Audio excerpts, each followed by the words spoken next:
Готовы? Кыргыз Республикасынын куралдуу күчтөрүнүн коргоо министрлигинин инженердик аскерлеринин кыскача майрамдоо тарыхы.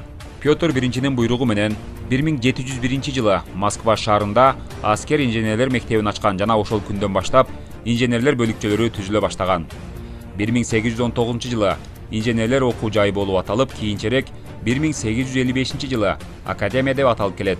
Биринчи дүйнөлүк согушта инженерлер аскерлеринин өнүгүүсүнө жана тажрыйбасын көтөрүп, чоң салымын кошкондор Советтер Союзунун баатыры генерал-лейтенант Карбышев, маршал Прошляков, маршал Воробьев, маршал Харченко, маршал Агановтор.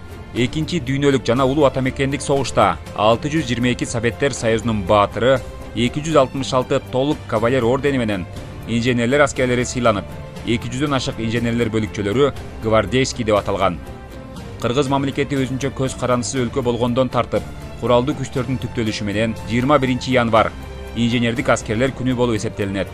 Кыргыз Республикасынын куралдуу күчтөрүндө 2008-жылы 16 январь Кыргыз Республикасынын коргоо министринин номер 19-буйругу негизинде инженер аскерлеринин кесиптик майрамы болуп эсептелип келет.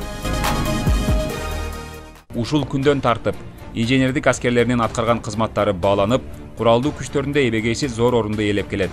Тактап айта кетсек, 2015-жылы Түштүк жана Батыш аймактык командачылыгынын кошундарынын инженерлер бөлүкчөлөрү менен Баткен облусунун Сох анклавынын чектешкен аймактарын жарылбай калган жарылуучу заттарынан тазалоо иштери жүргүзүү учурунда 205 ар кандай артиллериялык жана авиациялык ок-дарылар табылып, өздүк курам тарабынан коопсуз жерге алып барып жок кылынган. Инженердик бөлүкчөлөрү көптөгөн эл аралык аскердик машыгууларга активдүү катышып келет. Жана ошондой эле инженерлер аскерлеринин өздүк курамы УКМК, ИИМ жана ÖKM кошундары менен бирге мамлекеттин коопсуздугун сактоого инженердик камсыздоо боюнча иш-чаралар жүргүзүшөт. 2021-жылы Түштүк жана Батыш оперативдик командачылыгынын кошундарынын инженердик аскерлер өздүк курамы Кыргыз жана Тажик чек ара конфликтинин кесепетинен көптөгөн Баткен облусунун аймактарында жарылбай калган жарылуучу заттар табылып, коопсуз жерге жеткирилип жок кылынган. Азыркы учурда Кыргыз Республикасынын коргоо министрлигинин инженердик аскерлеринин башчысы болуп полковник Камчыбеков Зыябек Бейшебекович жетектеп келет.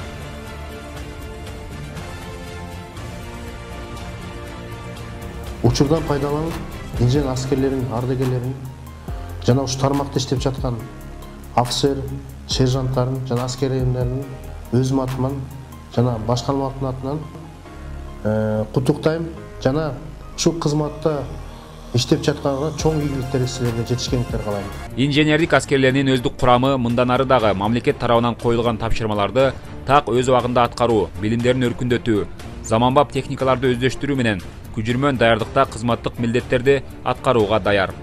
Жолдош офицерлер, прапорщиктер, сержанттар жана жоокерлер, сиздерди 21 январь инженердик аскерлеринин кесиптик майрамыңыздар менен куттуктайбыз. Сиздердин ары татаал, жоопкерчиликтүү кызматыңыздарга ийгиликтер коштолсун. Мекен үчүн кошуп жаткан салымыңыздар жогорку баалуулуктар менен коштолсун. Дагы бир жолу майрамыңыздар менен.